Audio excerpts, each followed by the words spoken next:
Hello everyone. I hope everyone is doing well in these exceptional times.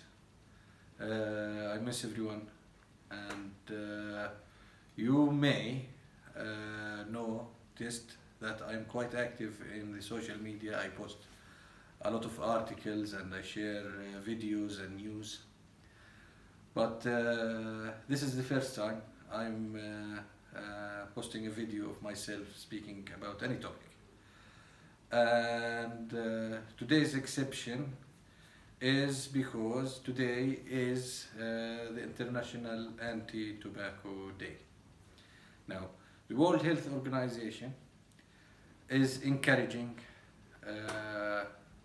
and promoting a campaign called Tobacco Exposed. And they encourage people to speak up about the harms of cigarette smoking, and I'm following up on this. Now, in the last couple of months, we have been living through this current pandemic, the Corona COVID-19 pandemic, and there has been a word that was repeated continuously over the last few weeks, and this word is conspiracy. Now, many people are convinced that the crisis that we are living in is a conspiracy, is a planned conspiracy, and they strongly believe that this has ulterior motives, and there are possible ominous results. Now, we could argue in many ways, but I will approach this opinion in a scientific manner. Let's start with the definition of the word conspiracy. A conspiracy, by definition, is a secret plan hatched by a group of individuals to hurt another individual or a different group of people. This is the definition of a conspiracy. One may ask, have there been conspiracies in the past?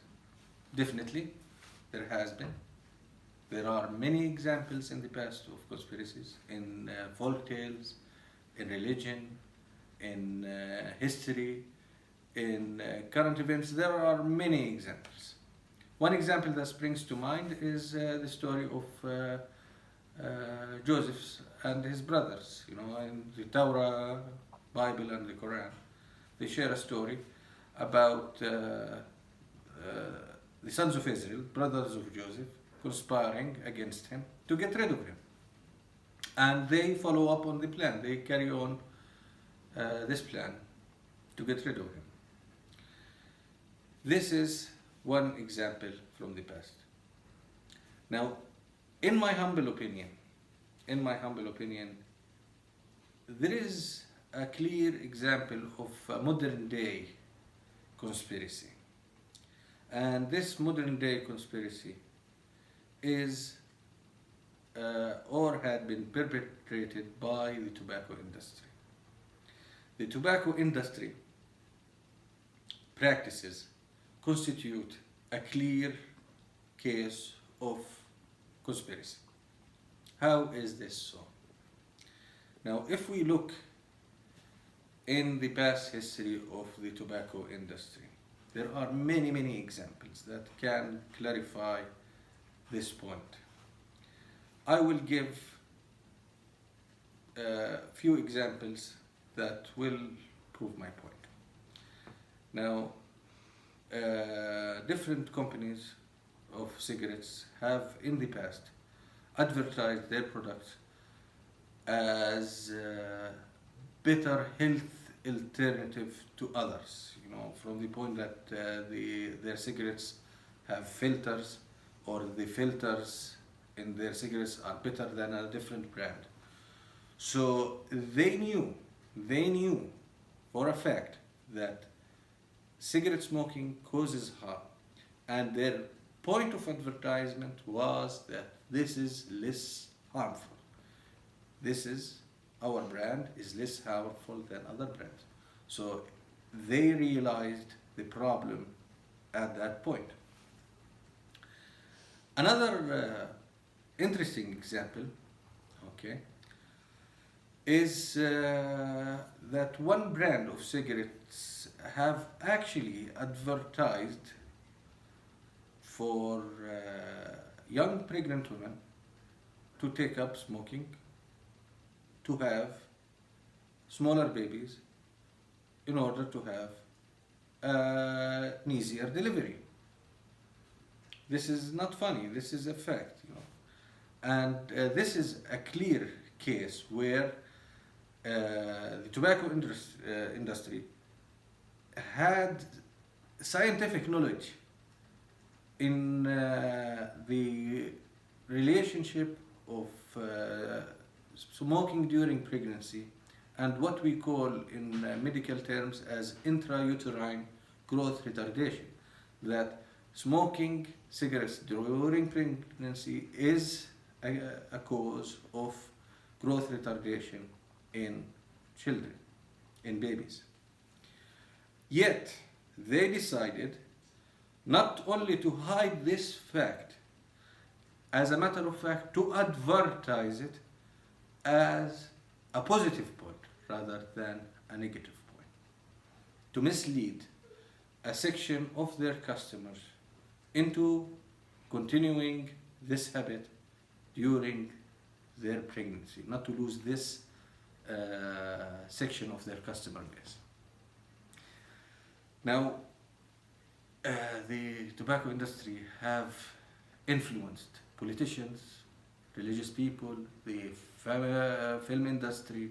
They have actually tried to promote their interest among the most influential figures within different societies across the world. And another example of the power and the defiance of the tobacco industry, that there have been many aviation disasters that were caused by discarded cigarette butts. That first documented case was back in the 1930s, and there are several incidences since that caused a huge loss of human life. And personally, I still remember going on planes where there was a smoking section and unsmoking section. Now, all these facts, if you put them together, you realize that the tobacco industry was involved in a conspiracy. Now, my question is, when does a conspiracy cease to be a conspiracy? A conspiracy ceases to be a conspiracy once the victim knows.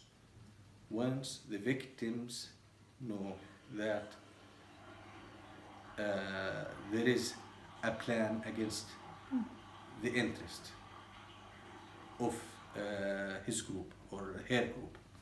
Once the victims know, the conspiracy ends. And it's up to people at this point, you know, to decide to be active and decide, look, I mean, I will not accept to be a victim anymore.